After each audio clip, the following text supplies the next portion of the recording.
प्रेरणा पथ with Jeetendra Brahmbhatt पायंडकास्ट channel पर आज के हमारे मुख्य अतिथि है प्रेरणादायक साइकिलिस्ट श्री आशीष गलगले जी। आपका जन्म एक सामान्य परिवार में हुआ। आपके पिताजी शिक्षक और माताजी धर्मपरायण और शिक्षित थी। बचपन से आपकी रुचि क्रिकेट में थी और आप स्कूल और मध्य प्रदेश की टीम में 3 बार खेलने का अवसर मिला।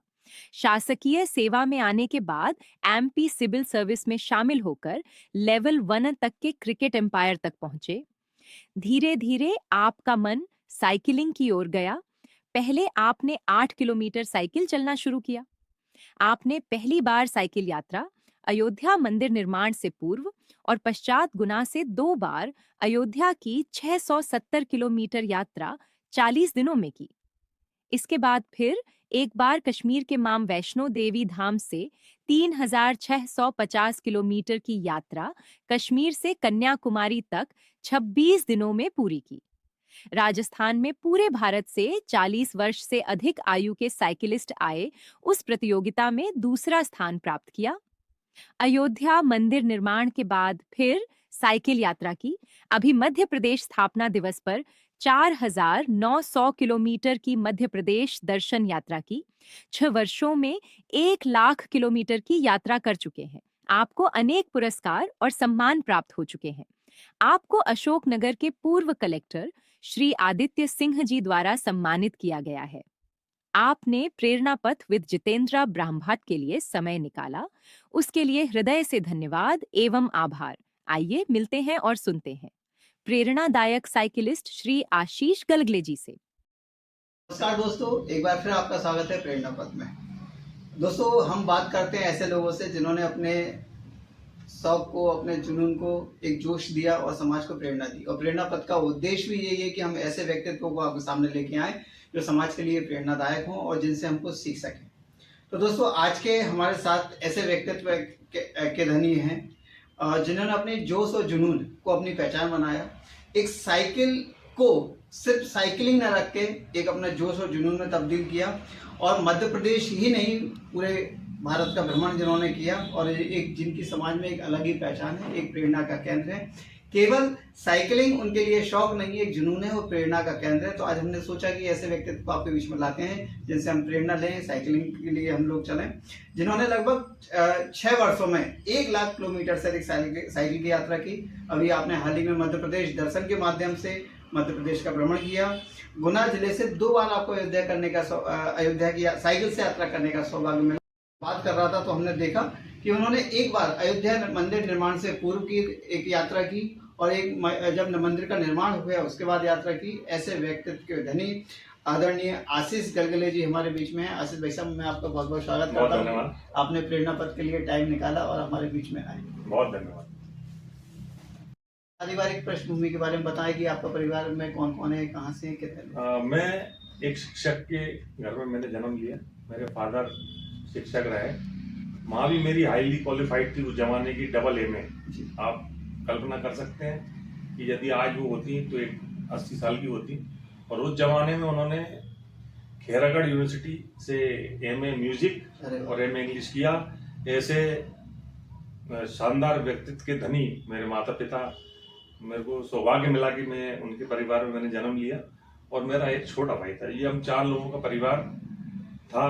परिस्थितियां कुछ ऐसी बनी कि अब मेरे परिवार में मैं, मेरी पत्नी और मेरी एक ही बच्ची है।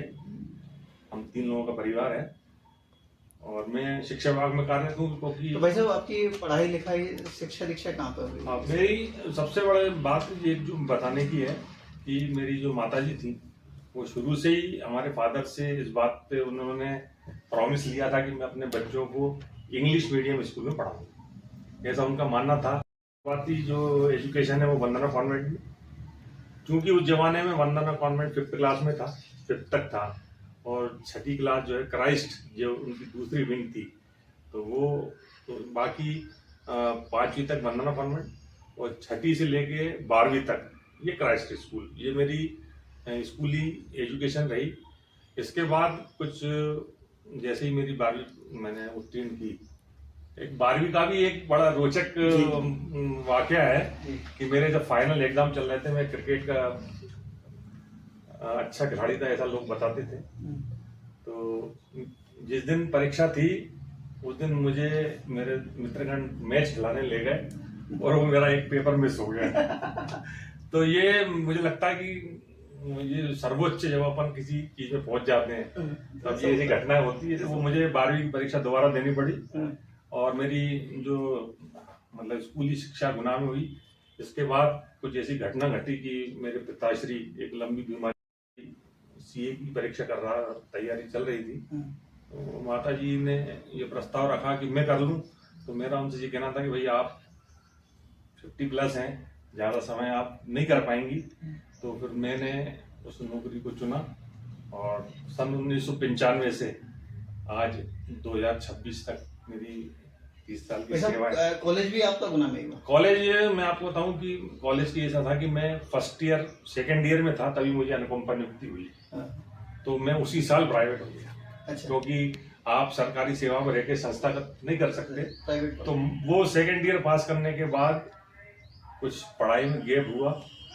तो गैप करीब 7-8 साल का हुआ। तो मेरी जो नानी जी थी उनका ये कहना था, मैंने उनको एक बार ऑफर किया नानी जी को कि मेरे तनख्वाह मेरे को मिली है अच्छी हो तो मैं आपको कुछ देना चाहता हूँ। तो उन्होंने ये कहा कि मैं तनख्वाह से आपके वो साड़ी तभी लूंगी। तो फिर मैंने उनकी बात का सम्मान रखते हुए ग्रेजुएशन किया और फिर शासन से अनुमति लेके एमए अंग्रेजी भी किया।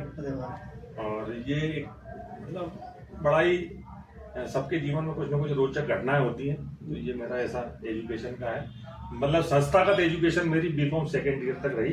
इसके बाद जो जितनी भी परीक्षाएं पास की वो सब प्राइवेट रही। सामान्य परिवार में आपका जन्म हुआ, क्योंकि माँ बाप के संस्कार भी बहुत अच्छे थे। तो बचपन से ही आपके मन में था कि कुछ अलग करना है, कि इसकी प्रेरणा कहाँ से मिली? ठीक है, समझिए। तो मेरे फादर जो है वो हॉकी के बहुत अच्छे प्लेयर रहे अपने जमाने में। तो कहीं ना कहीं से वो जीन्स में ही खेल तो शुरू से ही था। तो मैं शुरू में मतलब ये रनिंग या इस टाइप की एक्टिविटी ये मेरी बाल। और सबसे जो रोचक बात है जो आज तक ईश्वर की कृपा से चल रही है कि जो 5 साल की उम्र से जो मुझे पुरस्कार मिल रहा है वो आज 54 साल की उम्र तक मुझे लगातार पुरस्कार मिल रहा है। इसमें ईश्वर की कृपा से और मेरे माता पिता के आशीर्वाद से निरंतर कुछ न कुछ एक्टिविटी चल रही है। तो इसका बड़ा मैं उनका ऋणी रहूंगा जीवन में। तो आज तक मेरा खेल गतिविधि चल रही है। भाई साहब आपसे कट करा कि उनके द्वारा जो आपको संस्कार मिले उनको कैसे आपके जीवन को दिशा दी, तो अपन उसमें बात करेंगे। ठीक है भाई साहब, जैसा कि आपने बताया कि आपके माता पिताजी शिक्षक थे, माता धार्मिक प्रवृत्ति की थी और उस समय की वेल क्वालिफाइड थी और संगीत विश्वविद्यालय से किया। तो उनके संस्कारों ने आपके जीवन को कैसे दिशा दी? मैं आपको बताऊं कि जो शिक्षक का परिवार होता है वो वैसे ही बड़ा संतुलित होता है। क्योंकि उसमें उनके जो दिनचर्या है वो बड़ी सामान्य होती है। उनके जो स्कूल जाने का समय के हिसाब से सब एक्टिविटी चलती हैं, उनकी घर की व्यवस्थाएं। तो मुझे एक शुरू से एक अनुशासन भरा जीवन शुरू से ही मिला। और वातावरण घर का बहुत ही उच्च स्तर का था क्योंकि मेरी माँ भी बड़ी क्वालिफाइड थी और पिता भी मेरे जो है बड़ी क्वालिफाइड थे। और बड़े उनके द्वारा जो हमें मार्गदर्शन दिया गया तो हम कई चीज़ों में भटके नहीं। एक सरल जीवन जीने के लिए हम तैयार हुए और उसी पथ पे आज चल रहे हैं। तो निश्चित रूप से आजकल अपन देखते हैं कि कई प्रकार के भटकाव जीवन में लोगों के आते हैं। तो वो सब चीज़ों से बचे और एक सादा सरल जीवन वो आज भी चल रहा है। वैसे जैसे कि आपने बताया कि मध्य प्रदेश आपको क्रिकेट से बड़ा लगाव था और एक आपका एक पेपर छूटा भी जिसको आपने बाद में दिया। तो क्रिकेट तक की यात्रा के बारे में मुझे कुछ बताएं। मैं स्कूली जीवन से सभी उस टाइम क्रिकेट का एक बड़ा लोकप्रिय खेल है हमारे देश का। तो शुरू से ही बाल्यावस्था से ही सभी बच्चे उस टाइम क्रिकेट खेलते थे, हम भी खेले। और स्कूल लेवल पे जब हमें क्रिकेट खेलने का मौका मिला तो कुछ चीज़ें गॉड गिफ्टेड होती हैं। तो कुछ अलग अच्छा प्रदर्शन रहा तो हमारा रुझान बढ़ा क्रिकेट की तरफ। और मैं जो एक विकेट कीपिंग होती है जी। क्रिकेट में, विकेट के पीछे जो खड़ा होता है उसे विकेट कीपर कहा जाता है। तो वो विकेट कीपिंग करना मैंने प्रारंभ किया, और जो मुझे थोड़ी बहुत जो भी ख्याति मिली वो विकेट कीपिंग के कारण ही मिली। तो भाई साहब, आप क्रिकेट में एक विकेट कीपर के रूप में रहे, तो इसके बाद क्रिकेट में फिर आगे आपको जाने का मौका मिला? चूंकि मेरी स्कूली एजुकेशन के बाद बहुत जल्दी मुझे जॉब लग गया था, तो मैं क्रिकेट खेला। इसके बाद एक बार एक ही साल कॉलेज में रहा, तो कॉलेज के लिए भी मैंने अपने जीवाजी विश्वविद्यालय का प्रतिनिधित्व किया। जी। और इसके बाद चूंकि मेरी सेवा में आ गया था मैं, तो फिर मैं प्राइवेट हो गया। तो इसके बाद मेरा शासकीय रूप से खेलना वो खत्म बंद हो गया। जी। मगर मैं अपना खेल मैंने निरंतर जारी रखा, और इसके बाद मुझे जानकारी लगी कि मध्य प्रदेश शासन के जो 16 विभाग हैं सिविल सर्विसेज के, उनकी भी गतिविधियां होती हैं। तो ऐसे सिविल सर्विसेज क्रिकेट स्पर्धा का जानकारी मुझे लगी, और मैंने इसके लिए ट्रायल दी। तो पहले वर्ष में मेरा चयन हुआ, और मैं 2 बार मध्य प्रदेश की टीम की तरफ से खेल के ऑल इंडिया सिविल सर्विसेज में अपना प्रतिनिधित्व किया। भाई साहब, जैसा कि आपने बताया कि आपका संबंध क्रिकेट से रहा, आपने विश्वविद्यालय मध्य प्रदेश लेवल पे भी खेला, फिर एकदम अचानक आपकी जो पहचान है आज वो क्रिकेटर को हम लोग पीछे कर रहे हैं और साइकिलिंग को आगे, साइकिलिंग की ओर कैसे रुक हुआ आपका? क्या हुआ कि इन्हीं अपने क्रिकेट, क्योंकि मैं शिक्षा विभाग में हूँ, तो बच्चों को लाना ले जाना टीमों के साथ ही लगा रहता है। तो इसी बीच में मैंने क्रिकेट से संबंधित एक परीक्षा थी, वो आगरे में S school game federation of India की एक क्रिकेट एम्पायर की परीक्षा ए ग्रेड में उत्तीर्ण की थी। तो मुझे सौभाग्य मिला था कि राष्ट्रीय प्रतियोगिता में निर्णायक की भूमिका की क्रिकेट में। जी हाँ, जी। करीब 10 साल तक मैं निर्णायक भी रहा। तो एक बार मैं मुंबई में वानखेड़े स्टेडियम में एक मैच खिला के, और मरीन ड्राइव जो है समुद्र का किनारा, तो वहां मैं बैठा हुआ था ऐसे रिलैक्स मोड में, तो मैंने देखा कि कई एज के लोग साइकिलिंग कर रहे हैं। तो मुझे बड़ा आकर्षक लगा वो। तो मैंने कहा अब चूंकि मेरा खेल जीवन जो है वो करीब करीब समाप्ति की ओर ही था, क्योंकि इसके लिए बहुत समय देना पड़ता है। तो मैंने फिर गुना आके एक 2000 रुपए की सेकेंड हैंड साइकिल खरीदी, और उससे 4-5 किलोमीटर साइकिलिंग करने लगा। तो बड़ा आनंद आया, और मतलब जब मैं साइकिलिंग करता था 4-5 किलोमीटर में ऐसा लगता था कि बड़ी स्फूर्ति आ गई है। तो ये शुरुआत मेरी साइकिलिंग की रही। बताया कि आपकी साइकिलिंग की यात्रा प्रारंभ हुई, तो फिर आपने कोई बड़ा लक्ष्य कैसे क्या रखा आपके? बिल्कुल, 5 किलोमीटर से 50 किलोमीटर साइकिलिंग पे जब मैं आ गया था, तो एक कई इवेंट में मैंने भाग लेना भी चालू कर दिया। भोपाल में भी 2-3 इवेंट में भाग लिया। तो मन में ऐसा एक इच्छा जागी कि अपन कुछ न कुछ एक भ्रमण की एक्टिविटी के साथ साइकिल को जोड़ें। तो उस टाइम श्री राम लला का मंदिर के निर्माण की तैयारी चल रही थी। तो प्लान ये बना कि अपन अभी जो रामलला का मंदिर है, जिसकी शुरुआत नहीं हुई है, वहां जाके आज की स्थिति देखें, और फिर जब मंदिर कंप्लीट हो जाएगा तो फिर एक दोबारा यात्रा करेंगे। तो ये पहली मेरी यात्रा 670 किलोमीटर की थी, जिसमें मुझे 3 दिन का समय मुझे लगा, और चौथे दिन में जो सुबह सुबह वहाँ अपने मंदिर के पास पहुँच गया। तो उस साइकिल यात्रा में ऐसा कौन सा कठिन पड़ा है जो आपको याद है? मैं बताऊं कि साइकिलिंग जब आप 20-25 किलोमीटर से आगे जब निकल जाते हैं, तब आप और साइकिल ये दोनों आपस में बात करते हैं। लोगों को आश्चर्य लगेगा कि साइकिल क्या बात करेगी, वो तो निर्जीव है, मगर जब वो आपके हिस्से के साथ जुड़ी हुई है तो वो भी बात करेगी। तो एक बार जब पहली बार हम जा रहे थे, तो करीब चूंकि इतना अनुभव भी नहीं था मैं, तो पहले दिन हमने टारगेट 200 किलोमीटर का रखा। मतलब पहले दिन गुना से प्रारंभ करके झांसी हमारा फर्स्ट हॉल्ट था। 7:30 बजे के आसपास मुझे ऐसा महसूस हुआ कि साइकिल मेरी पंचर हो गई। मैंने तुरंत ही साइकिल से उतर के देखा, तो तब पंचर नहीं हुई थी। हाँ, तब नहीं हुई थी पंचर। और उसके ठीक 10 मिनट बाद साइकिल पंचर हो गई। मैंने पूर्वाभास हो गया। मतलब वो कहीं ना कहीं से ऐसी बात आए, Connection। हाँ कनेक्शन। तो ये बड़ी आश्चर्यजनक बात थी कि वो, और फिर उस टाइम क्योंकि हम पे संसाधन भी नहीं थे, हम लोग ट्यूब कैरी कर रहे थे। मेरे साथ 2 लड़के और भी थे गुना के, जिन्होंने यात्रा की थी। तो चूंकि 2 जन थे और तो फटाफट हमने ट्यूब चेंज किया। तो करीब जो हमारा 8 बजे का पहुंचने का झांसी का था, हम 9:30 बजे करीब पहुंचे। मगर वो यादगार इसलिए कि पूरा आवाज सब चीजों का होता है। तो ये क्योंकि उस टाइम हम जंगल में थे, जिस टाइम साइकिल पंचर हुई वो करेरा के आगे जंगली टाइप का था। उस टाइम करीब 6-7 साल हो गए इस बात को।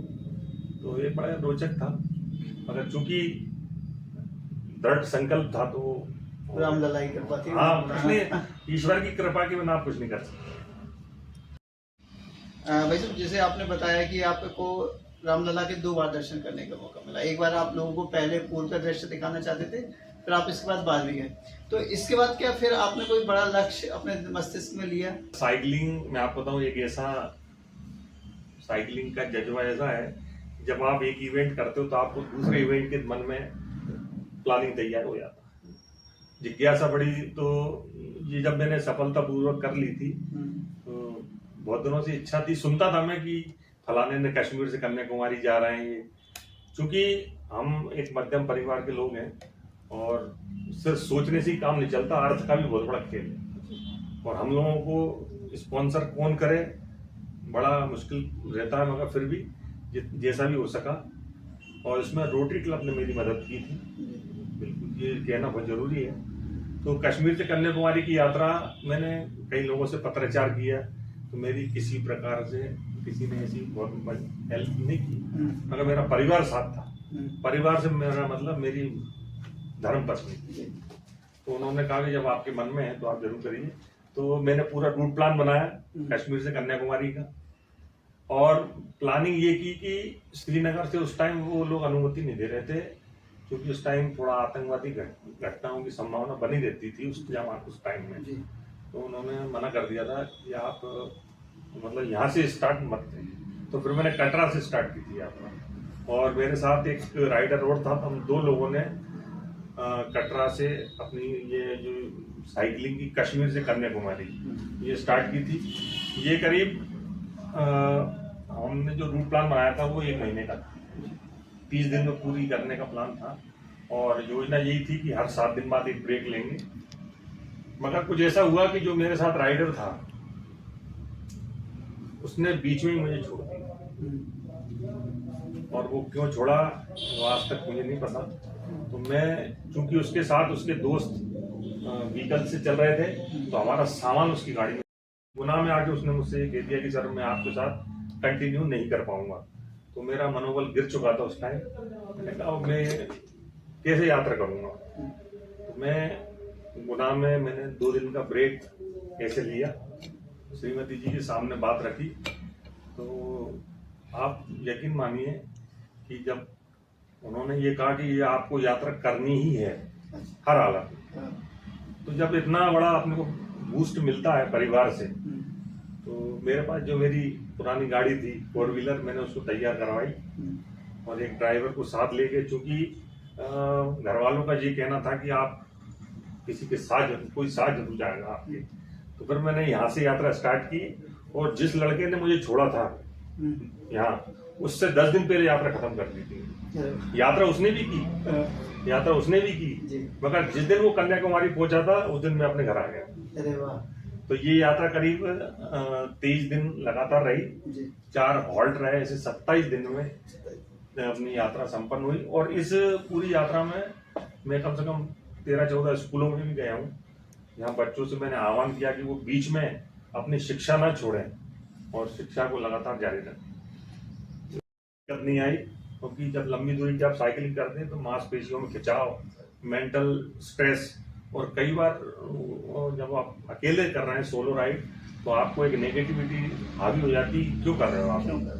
तो ये जो मस्तिष्क के जो रिएक्शन है उस पर कंट्रोल करना बहुत जरूरी है। तो मगर वो सब चीजें मेरी ने कंट्रोल रखा, और 27 दिन में जिस दिन मैं अपना कन्याकुमारी पहुंचा, तो मैं अपने आप को ही धन्यवाद दे रहा था, क्योंकि उस टाइम दूसरा मेरी धन्यवाद देने वाला कोई था नहीं, तो मैंने अपने आप को ही शाबाश कहा। और बड़ा अद्भुत फीलिंग थी, क्योंकि कन्याकुमारी एक ऐसा स्थान है जो आत्मशक्ति बल को बढ़ावा देता है। स्वामी जी ने जो मैसेज पूरे विश्व को दिया आत्मनिर्भरता का, वो वहीं से ही है। निश्चित रूप से बड़ी अच्छी यात्रा रही। जैसा कि मैं ये समझने की कोशिश कर रहा हूँ कि जैसे हम लोग सामान्यतः देखते हैं कि एक साइकिल चला रहे हैं, एक व्यक्ति साइकिल से जा रहा है, क्या वास्तव में यही साइकिल यात्रा होती है? इसकी तैयारी कैसे की जाती है? कई प्रकार की होती है। एक तो वो है कि हमें भ्रमण करना साइकिल से, तो भ्रमण में आपका कोई ऐसी बहुत संसाधन की आवश्यकता नहीं रहती। अपने सामान के लिए 2 बैग, थोड़ा साइकिल सुधारने के लिए कुछ सामग्री, और इसके अलावा ये तो भ्रमण मतलब फिर वो भ्रमण जो होता है वो 100 किलोमीटर 50 किलोमीटर पर डे। मैं जैसे मैंने तय कर लिया कि मुझे मध्य प्रदेश का भ्रमण करना, जैसा मैंने अभी किया। तो 100 किलोमीटर का अपना हो गया। सुबह 5-6 बजे निकले, 10-11 बजे तक पहुंच गए। इसके बाद उस शहर में घूमे फिरे, आराम किया, फिर ये भ्रमण। दूसरा एक होती है रेस, तो प्रोफेशनल रेसें होती है, तो उसमें आप ये मान के चलो कि उसमें बड़ा खर्चा भी होता है और उसमें रिक्वायरमेंट बहुत है। उसमें एक डाइटिशियन रहता है आपके साथ, एक आपका साइकिल मैकेनिक होता है, एक बैकअप व्हीकल जिसमें ड्राइवर होगा, प्लस आपकी एक एडिशनल साइकिल। तो ये 4 क्रू मेंबर उसमें होना अति आवश्यक है। ये नियम है उसके, ये उस रेस की रिक्वायरमेंट है कि आपको 3 लोगों के नाम देने ही पड़ेंगे, और उनका यदि वो उसमें से एक भी कम हुआ तो आप रेस में स्टार्ट नहीं कर पाएंगे। और ये रेस ऐसी होती है कि व्यक्ति को एक दिन में 300 से 400 किलोमीटर भी चलाना है। तो ये हाँ तैयारी। बाकी ये है कि उसके कोच के अंडर में ट्रेनिंग लेते हैं वो लोग, लगातार उसमें मेहनत करते हैं, क्योंकि साइकिलिंग जो है वो मांसपेशियों का खिंचाव की संभावना कभी बनी रहती है इसमें, जब आप एक्स्ट्रा जब साइकिलिंग करते हैं तो उसके लिए जो है घर पे जो ट्रेनर होते हैं साइकिलिंग के, जो जिसमें आपकी साइकिल कनेक्ट हो जाती है, तो उस पर बैठ के 8-8, क्योंकि मैं आपको बताऊं कि ये साइकिलिंग जो है ना, ये एक मेडिटेशन ही है। आप जब थोड़ा साइकिल पे 10 किलोमीटर के बाद जब आप कहीं निकलते हो शहर के बाहर, फिर आप मेडिटेशन के मूड में आ जाते हो, फिर आप अपने आप से बातें करने लगते हो, फिर इधर का वातावरण, तो मेडिटेशन है। जैसे लगातार 10-10 घंटे सैडल पे बैठना, तो उसके लिए बहुत प्रैक्टिस है। भाई जैसे आपने बताया कि आपने साइकिल यात्राएं की, कभी आपने किसी प्रतिस्पर्धा या किसी कंपटीशन में भाग लिया? ये 3-4 मौके ऐसे आए हैं कि मैं प्रतियोगिता में मैंने सहभागिता की और उसमें मुझे विजेता होने का भी गौरव प्राप्त हुआ। इसमें से 3 प्रतियोगिताएं तो अपने शहर में थी, जो लायंस क्लब ने ऑर्गेनाइज की, तो उसका लगातार 3 साल तक विजेता रहा मैं। जबकि मेरा कंपटीशन मेरी जो बिटिया है उसकी एज के बराबर के बच्चों से था। मतलब ये मान के चलिए कि मेरा कंपटीशन 22 साल के बच्चे से था, और मैं उस टाइम कंपटीशन इसलिए नहीं मान रहा था, यदि अगर मैं उनसे हार भी जाता तो भी जीत थी मेरी। भाई यदि कोई युवा गुना शहर का मुझे देख के यदि अगर मुझे हरा रहा है, तो एक्चुअली मैं हार नहीं थी, वो जीत थी, तो ठीक है। और इसके बाद एक बार मौका आया, कोटा में आयोजित हुई थी रेस अंतरराष्ट्रीय लेवल की, प्राप्त हुआ था। तो बहुत शानदार प्रतियोगिता थी, और ये मान के चलिए आपकी उसमें करीब 500 से 600 साइकिलिस्ट ऑल ओवर इंडिया है, और मेरे ग्रुप में 85 थे, तो उसमें विजेता बना था, और उसमें मुझे कैश प्राइज भी जो उन्होंने रखा था वो भी मिला। मुझे लग रहा है कि आपकी उम्र 50+ है जी। 50+ उम्र में, इतनी आयु में ये ऊर्जा आपने कैसे बनाए रखी आपने? मैं आपको बताऊं कि मेटाबॉलिज्म जो बॉडी का है, ये बहुत कुछ डिपेंड करता है आपके दिनचर्या पे, किस प्रकार के वातावरण में आप काम कर रहे हैं, और आपका खान पान जो है वो किस तरीके का है, तो बॉडी को रेस्ट प्रॉपर मिल रहा है कि नहीं। क्योंकि हम लोग शिक्षा विभाग से हैं, शिक्षा विभाग में काफ़ी समय आपको रेस्ट के लिए मिल जाता है, तो ये सब चीजें, क्योंकि बॉडी आपको तभी दे पाएगी जब उसे प्रॉपर रेस्ट मिलेगा और प्रॉपर न्यूट्रिशंस, प्रॉपर आपके डाइट में उन सब चीजों का समावेश हो जो आपको रेगुलर एक्टिविटी के लिए लगते हैं। तो और मैं प्योर वेजिटेरियन हूँ, शाकाहारी हूँ, तो कई ऐसी चीजें हैं शाकाहार में जो आपको ऊर्जा देती है, तो ये सब चीजों से मैं कर पा रहा हूँ। आपने अयोध्या मंदिर निर्माण से पूर्व और पश्चात दोनों में साइकिल यात्राएं की, तो ये आपका जो अनुभव रहा, आपके अंदर क्या बदलाव लाया? बदलाव तो निश्चित रूप से धार्मिक बदलाव तो था ही, क्योंकि हम सब लोग प्रभु श्री राम को अपना आराध्य मानते हैं, तो निश्चित रूप से बदलाव तो था ही। बाकी वहाँ जो आमूलचूल परिवर्तन आया, बाद जो व्यवस्थाएं देखी तो बहुत ही अद्भुत व्यवस्था वहाँ के प्रशासन ने की, इसमें कोई दो राय नहीं। रुकने के लिए शानदार धर्मशालाएं, बहुत मतलब उसके जो मार्ग थे काफी चौड़े थे, और सबसे बड़ी बात कि जो लोग पहले ये मान रहे थे कि हमें बेघर किया जा रहा है, सही मायने में सबसे ज्यादा व्यापार वही लोग कर रहे हैं। रोजगार बहुत, क्योंकि पूरे देश विदेश से वहाँ लोग आ रहे हैं रामलला के दर्शन करने। निश्चित रूप से जब बाहर का आदमी आएगा तो जो लोकल चीजें होंगी, लोकल संसाधन होंगे, उनका वो उपयोग करेगा। तो मेरे दृष्टि से तो व्यापारिक दृष्टि से, धार्मिक दृष्टि से अयोध्या अब एक धाम है और निश्चित रूप से सबको एक बार जाना चाहिए दर्शन करने। तो इसी भावनाओं को लेके मैं सपरिवार गया था। श्रीमती जी मेरे साथ, मेरे जो बैकअप व्हीकल में थी और हम लोग साइकिल से जा रहे थे। निश्चित रूप से वहाँ दर्शन करने के उपरांत मन में एक ऐसा भाव आया कि मानवता ही सर्वोपरि है, मनुष्य को मनुष्य से प्रेम अति होना चाहिए और इसका सबसे बड़ा स्रोत ईश्वर है। सर मैं ये जानना चाहूँगा कि जैसे हम लोग साइकिलिंग करते हैं तो साइकिलिंग से प्रभाव भी पड़ता है कि दुष्प्रभाव भी होते हैं? नहीं, मैं आपको बिल्कुल, ये आपने अच्छा प्रश्न किया कि साइकिलिंग से बेनिफिट है, और यदि उसका तरीका गलत हुआ तो शरीर पे दुष्प्रभाव भी पड़ सकते हैं। अब पहले अपन प्रभाव पड़े। साइकिलिंग एक ऐसी एक्सरसाइज है जो कम एफर्ट में ज्यादा आपको उसका लाभ मिल सकते हैं, क्योंकि एक एज के बाद यदि अपन रनिंग करते हैं तो उसका पूरा जो घुटनों पे उसका प्रेशर आता है। यदि अगर रनिंग न करते हुए हम साइकिलिंग करें तो हमारी एक्टिविटी भी होगी, प्लस हमारा बॉडी वेट शिफ्ट होगा। और ये पक्का मानिए आप कि साइकिलिंग से मसल्स पावर, हमारे शक्ति में रक्त संचार और मस्तिष्क, इन तीनों की एक्टिविटी, तीनों में फायदा मिलता है। अब उसमें दुष्परिणाम क्या हो सकते हैं कि कई बार हम साइकिल पे करतब भी करने लगते हैं, कहीं हाथ छोड़ के चलाते हैं। कई बार चेन जो है वो एकदम उतर जाती है, वो फंस सकती है। कपड़े भी अपने को साइकिल करते हैं या तो हाफ पैंट पहने या लोअर जो एकदम स्किट टाइट। दूसरा उसकी जो एक सैडल हाइट होती है, मतलब सैडल हाइट वो होती है कि आपका जब आप रोटेशन करेंगे तो उसका रोटेशन में आपका जब नीचे जाएगा तो वो स्ट्रेट होना चाहिए, तब वो आपको उसका बेनिफिट है। यदि अगर वो पूरा नहीं मुड़ेगा तो उसमें शरीर पे उसका दुष्प्रभाव होगा। दूसरा, अच्छे लेवल की सैडल सीट होना जरूरी है, और सीट भी जो है वो नीचे की तरफ झुकी होना जरूरी है, थोड़ी सी ट्विस्ट टिल्ड, क्योंकि यदि अगर स्ट्रेट रहेगी तो वो आपके जो सेंसिटिव पार्ट है बॉडी के तो उसको हिट करेगी और वो किसी बड़ी कारणि का सबब बन सकता है।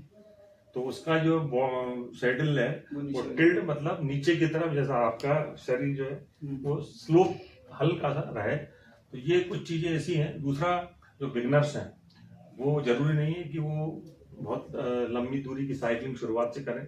वो सबसे पहले तो आप, चूंकि हमारे देश में साइकिलिंग को मान्यता नहीं है ज्यादा, मान्यता से मेरा मतलब उनको सेफ्टी नहीं है। वाहन वाले साइकिल वालों को कुछ समझते नहीं है। तो थोड़ा सा हम पहले ये देख लेंगे किन रास्तों पे हम यातायात कम है तो वहां अपनी साइकिलिंग शुरुआत करें। तो ये एक बात हो गई। दूसरा, साइकिल जो है वो एक भ्रमण का बहुत शानदार तरीका है। आप जगह चिन्हित कर लें किसी दिन जैसे रविवार है तो 4-5 लोग मिलके अपना कहीं तय कर लें भैया यहाँ चलना है अपने को, और साइकिल से गए, एक्सरसाइज की, वहाँ कुछ एंटरटेनमेंट किया और फिर साइकिल से, बड़ा एक रोचक कार्यक्रम है उसका। दूसरा, यदि जो भी व्यक्ति साइकिल स्टार्ट करना चाह रहा है तो उसके लिए बहुत महंगी साइकिल लेने की आवश्यकता नहीं। आप साधारण साइकिल से, घर में अगर बच्चे की है तो जनरली बच्चे घर में साइकिल होती है तो वो उसका उपयोग कर सकता है। तो साइकिल एक ऐसा मीडियम है कि आप अपने आप को फिट बना सकते हैं। और सबसे रोचक बात मैं आपको बता रहा हूँ कि कई गंभीर बीमारियां से साइकिलिंग से बचाव हो सकता है। यहाँ तक कैंसर जैसी घातक बीमारियां का रिस्क 20 से 30% आप साइकिलिंग करके कम कर सकते हैं। साइकिलिंग में आपको परिवार ने बड़ा सपोर्ट किया, तो क्या आपको ऐसे कौन कौन से लोग हैं जिसने आपकी अभी तक की जो साइकिल यात्रा है वो आपको याद है, आप उनका जिक्र करना चाहते हैं जिन्होंने आपकी मदद की? मैं आपको बताऊं कि जब अपन प्रोफेशनल साइकिलिंग करते हैं तो निश्चित रूप से अर्थ का उसमें बहुत बड़ा सहयोग लगता है। और मेरी जो 3-4 बड़ी बड़ी यात्राएं हुई, जैसे अयोध्या की यात्रा की, कुछ स्थानीय लोगों ने और मेरे इष्ट मित्रों ने, शिक्षा विभाग में भी कुछ शिक्षक भाइयों ने एक छोटे स्वरूप में मेरी हेल्प की और वो बड़ा योगदान रहा। दूसरा, कश्मीर से कन्याकुमारी जब मैंने यात्रा की थी तो इसी प्रकार कई लोगों ने छोटे छोटे स्वरूप में, और रोटरी क्लब गुना इसने एक बड़ा स्वरूप, एक बड़े अमाउंट की मेरी व्यवस्था की थी, जिससे मैं साइकिल ले पाया था, क्योंकि मेरे पास उस टाइम साइकिल नहीं थी अच्छी। तो उन लोगों ने एक बड़ा अमाउंट की व्यवस्था की तो मैं साइकिल ले पाया, और उससे ही मेरी जो कश्मीर से कन्याकुमारी यात्रा सफलतापूर्वक हुई। अभी हाल ही में जो मैंने मध्य प्रदेश भ्रमण किया उसमें 2 लोगों की भूमिका बहुत जबरदस्त है। एक जो भूतपूर्व जिलाधीश महोदय अशोकनगर श्री आदित्य सिंह जी, साथ ही हमारे जिला पंचायत के माननीय अध्यक्ष महोदय श्री अरविंद जी धाकड़, इन दोनों की मदद से मैं ये यात्रा सफलतापूर्वक कर पाया। मैं आपके माध्यम से दोनों महान विभूतियों को धन्यवाद ज्ञापित करता हूं कि आपके सहयोग से मैं बहुत अच्छे से ये यात्रा कर पाया। आपने एक सबसे बड़ी हुई मध्य प्रदेश स्थापना दिवस पे जो साइकिल यात्रा की, आपकी इस साइकिल यात्रा के पीछे क्या उद्देश्य था? हाँ, ये चूंकि मेरे बहुत दिनों से दिमाग में प्लानिंग चल रही थी कि मध्य प्रदेश भ्रमण करना है, और चूंकि उस टाइम अशोकनगर के जिलाधीश महोदय श्री आदित्य सिंह जी, हम दोनों ने काफी साइकिलिंग की है साथ में, तो मैंने सर के सामने एक प्रस्ताव रखा था कि सर मैं मध्य प्रदेश भ्रमण करना चाहता हूँ पर संसाधन की कमी है। तो उन्होंने मुझे आश्वस्त किया कि आप भी कुछ करिए और मैं भी आपकी मदद करूंगा। तो एक बालिकाओं आधारित ये मध्य प्रदेश भ्रमण था। उन्होंने कुछ योजनाएं वहाँ पर अशोकनगर जिले में चलाई थी, जो कुपोषण से, जो कुपोषित बच्चियां जो थी उनके लिए अलग पोर्टल बना के था, तो उसका प्रचार प्रसार करना था। दूसरा, सबसे बड़ी बात यह है कि मेरे जो 30 साल का जो शासकीय जीवन रहा, तो इसमें मेरे स्पोर्ट्स में कई मित्र बने और मैं कभी भी उनके घर नहीं जा पाता जी। तो मन में यही था कि यदि मैं उस जिले में जाऊंगा तो हॉल्ट भी करूंगा और उनके घर परिवार से मिलने का भी मौका मिलेगा। हर जाति, हर का मतलब धर्म के लोगों क्या मैं गया, इसमें कोई बंधन नहीं था, क्योंकि वो सभी हमारे देश के लोग हैं। तो मेरे साथ मेरी श्रीमती जो कि वाहन बैकअप व्हीकल में थी, हम दोनों पति पत्नी हर जिले में हर मित्र के घर गए, उनसे मिले जुले, अपने बारे में बताया, उनके बारे में जानकारी ली। तो बड़ा एक अद्भुत एक ये मिलन था। दूसरी बात, उस स्थानीय हम लोग ने रूटीन बनाया था कि सुबह जाके किसी भी बड़े क्रीड़ा स्थल पे पहुंचेंगे जहाँ ज्यादा से ज्यादा युवा या सभी उम्र के लोग मिलेंगे, उनसे अपनी बात शेयर करेंगे और उनको बताएंगे कि हम इस प्रकार का एक कर रहे हैं कार्यक्रम। तो हर जगह बहुत लोगों ने इस यात्रा को सराहना की।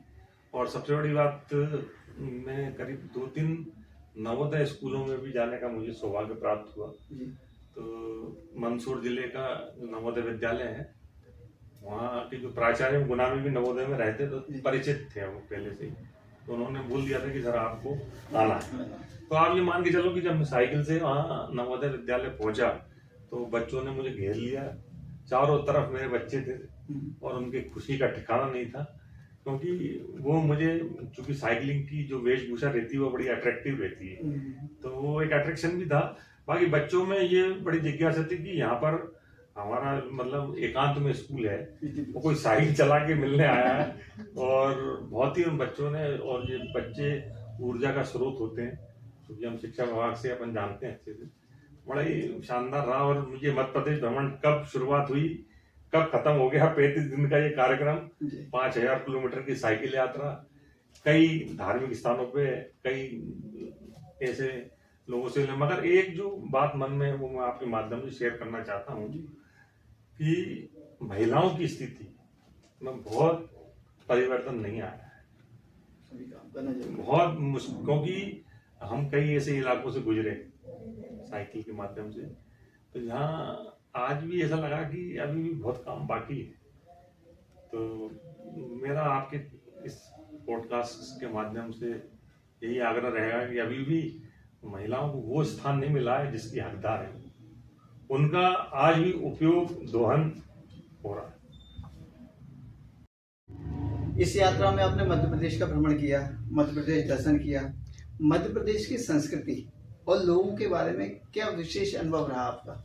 मैं बताऊं कि ये तो अपन लोग सुनते ही है कि हर 50 या 100 किलोमीटर बाद बोलचाल, वाणी और पानी में परिवर्तन आता है, ये बिल्कुल सही बात है। ये चूंकि प्रमाणित हो चुका, मेरी यात्रा हुई, मगर फिर भी मैं आपको बताऊं कि कई जिले ऐसे थे जहाँ लोगों में अपार प्रेम, मतलब जब मैं उनसे मिला तो मुझे ऐसा महसूस नहीं हुआ कि मैं किसी दूसरी जगह हूँ, वो उन्होंने मुझे अपने घर ले गए। कई जैसे उदाहरण है मुरैना का, मुरैना में एक जैसे वयोवृद्ध थे कोई व्यक्ति, तो उन्होंने मुझे देखा तो वो मुझे घर ले गए। वो उन्होंने अपने बेटे, उनकी पत्नियों से, बच्चों से, सबसे मिलवाया, और बड़ा मतलब एक ऐसा लगा कि अपन किसी पारिवारिक यात्रा पे। और निश्चित रूप से हमारा जो देश है वो अद्भुत है, क्योंकि यहाँ कई मानसिकता के, कई जाति के, कई धर्मों के लोग एक साथ रह रहे हैं, और उसमें भी हमारा मध्य प्रदेश निश्चित रूप से बहुत आगे अग्रसर हो, ये मेरी कामना है। और अभी भी बहुत कुछ काम होना बाकी है, धरातल पे कुछ चीजें दिखती नहीं है, तो वो हो सकता है कि धीरे धीरे वो आएंगी। 6 वर्षों में 1 लाख किलोमीटर की जो आपकी साइकिल यात्रा रही, इसके पीछे आपकी दिनचर्या कैसे रही, आपका अनुशासन क्या था उस समय? मैं आपको बताऊं कि फिटनेस को मैंने सर्वोपरि रखा है। मतलब मेरे स्कूल जाने से पहले, मतलब जो स्कूल टाइम है हम लोगों का, उससे पहले अपनी एक्टिविटी निपटा लेना है, ऐसा पूरा प्लानिंग रोज की रहती है। तो मेरा 30 से 40 किलोमीटर का वर्कआउट पर डे का है, आज भी चल रहा है।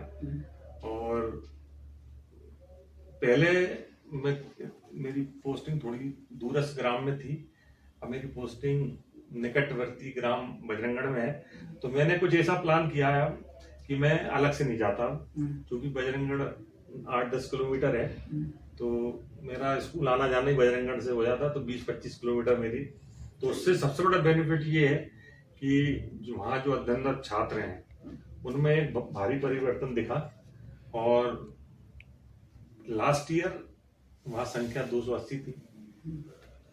अब ये मतलब इसका कारण सिर्फ मैं ही हूँ, ये जरूर और भी कई कारण हो सकते हैं, मगर आज वहाँ संख्या 400 प्लस है बजरंगगढ़ की। और हम लोग लगातार 2 सालों से स्पोर्ट्स एक्टिविटी करा रहे हैं। लास्ट ईयर वहाँ आदरणीय शर्मा जी, श्याम सुंदर जी थे, तो उनके नेतृत्व में हमने शानदार की। अब श्री राजेखान सर हैं, तो इस बार भी हमने प्रतियोगिता करें। कहीं ना कहीं से खेल जो व्यक्तित्व के साथ शारीरिक बड़ा फिट, और आदमी को मानसिक स्वस्थता बहुत जरूरी है।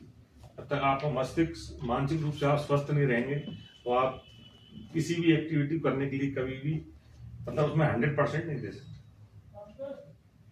लोग देखते हैं कि जैसे आज का कोई युवा है, अगर कोई साइकिल यात्रा प्रारंभ करना चाहता है या साइकिलिंग शुरू करना चाहता है, तो उसे शुरुआत में किन चीजों का ध्यान रखना चाहिए? मैं बताऊं, मैंने जो पहले ही बताया आपको जी। कि साइकिल किसी भी लेवल की हो, उससे कोई फर्क नहीं पड़ता।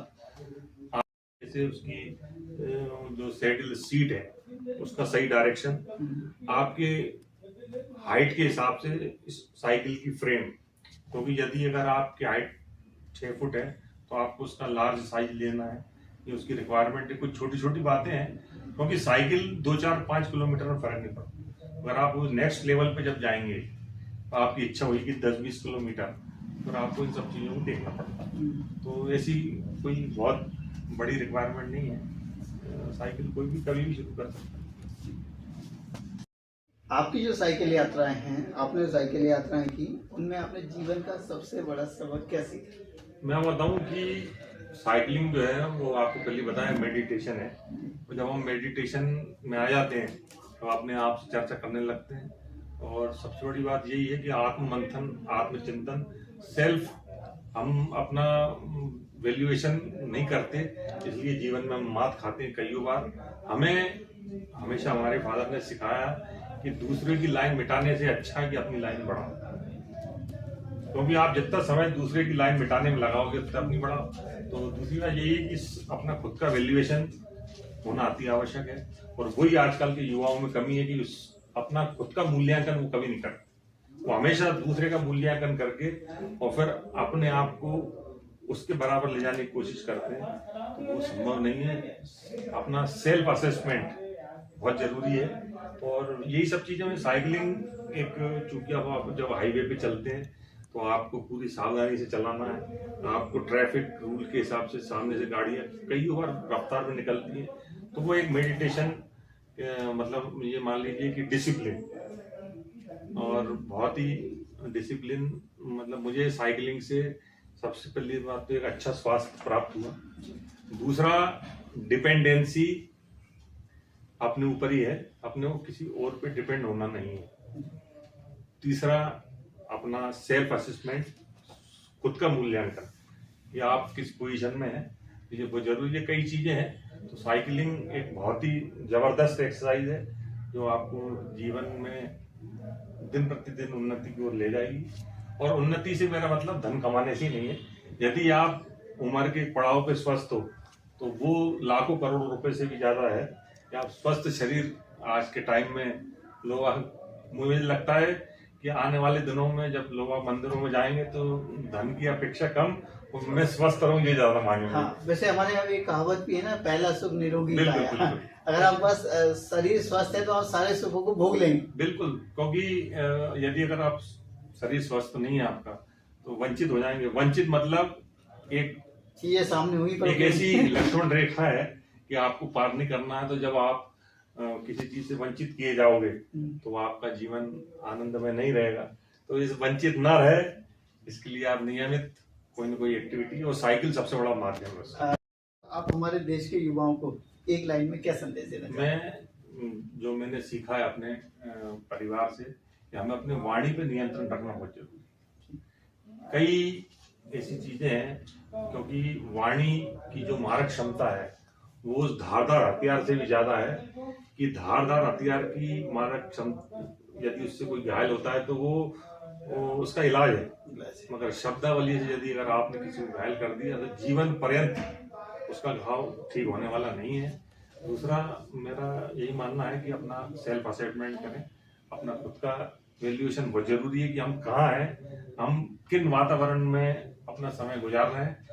यदि अगर ये दो चीजों पे आपने नियंत्रण पा लिया तो सफलता आपको निश्चित रूप से मिलेगी। मेरे जीवन में मैंने इन दोनों चीजों को आत्मसात किया है और उसका बेनिफिट मुझे मिला।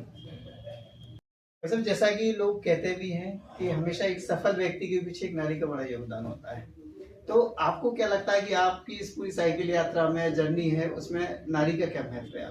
मैं आपको बताऊं कि ये जो प्रश्न है, ये हो सकता है ये शुरुआत में ही आता, खैर बहुत अच्छी बात है, आया है। दूसरा, सबसे बड़ी बात है कि जब मेरी शिक्षा दीक्षा अंग्रेजी मीडियम में हुई, इसका श्रेय मेरे माताजी को जाता है। यदि अगर वो हमारे फादर को मजबूर नहीं करती तो हम शायद, मतलब इंग्लिश सभी जानते पर एकदम दक्ष नहीं हो पाते। दूसरा, मेरे शादी के बाद मेरी जो धर्मपत्नी है वो सर नाम बताइए। श्रीमती साधना गलगले। इनका मेरे जीवन पे इतना जबरदस्त प्रभाव है कि मैं आज तक जो भी एक्टिविटी कर पाया, ये उनके जो उन्होंने वातावरण निर्माण किया घर में, और मेरे हर एक्टिविटी में बढ़ चढ़ के हिस्सा लिया और मेरे हर गतिविधि को पूरे जोश के साथ उन्होंने उसको सराहा। निश्चित रूप से यदि आपके घर में आपकी यदि अगर किसी कार्य को लेके अगर वाहवाही नहीं हो रही तो पूरा जमाना उसकी तारीफ कर दे, उसका कोई मतलब नहीं रहता। तो सबसे पहले वाहवाही घर से ही प्राप्त होती है और वो बड़ा मनोबल भी बढ़ाती है। अभी हाल ही में जो मध्य प्रदेश भ्रमण हुआ तो उन्होंने बिल्कुल कंधे से कंधा मिलाकर मेरा साथ दिया, मेरे साथ पूरी यात्रा में रही और मेरा मनोबल बढ़ाती रही।